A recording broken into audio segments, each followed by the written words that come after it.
వాక్యానుసారంగా మనం జీవించాలి. వాక్యం అనే అర్థంలో మనల్ని మనం చూసుకోవాలి. వాక్యాన్ని ముందుంచుకొని, వాక్యం ఏం చెప్తుంది, జీవితంలో మనం ఏ నిర్ణయాలు తీసుకోవాలన్నా, ఏ డిసిషన్, వాక్యం ఏమంటది, నేను అక్కడికి వెళ్ళడం వాక్యానుసారమేనా, నేను ఇలా మాట్లాడడం వాక్యానుసారమైనదేనా, నేను ఇలా ప్రవర్తించడం వాక్యానుసారమైనదేనా, వాక్యాన్ని బట్టి నేను నడుచుకుంటున్నానా. సౌలు చనిపోయాడు, సింహాసనం ఖాళీ అయింది. సౌలు తర్వాత దావీదే, అది అందరికి తెలిసిన సత్యం. సింహాసనం ఖాళీ అయిందని పరిగెత్తుకుంటూ వెళ్ళి కూర్చోలేదు. యూదా దేశానికి నేను వెళ్ళుదునా అని దేవుణ్ణి అడిగాడు దావీదు. ప్రభు వెళ్ళమన్నాడు కదని పరిగెత్తుకుంటూ వెళ్ళా. యూదా దేశంలో నన్ను ఎక్కడికి వెళ్ళమంటావు, సౌలు సింహాసనం ఖాళీగా ఉందని అక్కడ పరిగెత్తలేదండి. ప్రేమైన వాళ్ళారా, దేవుడు అన్నాడు హెబ్రోన్కి వెళ్ళమన్నాడు. హెబ్రోన్కి వెళ్ళి 7 సంవత్సరాలు హెబ్రోన్లో ఉన్నాడు.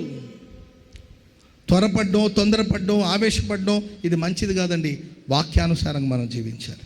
మనం ఏం చేసిన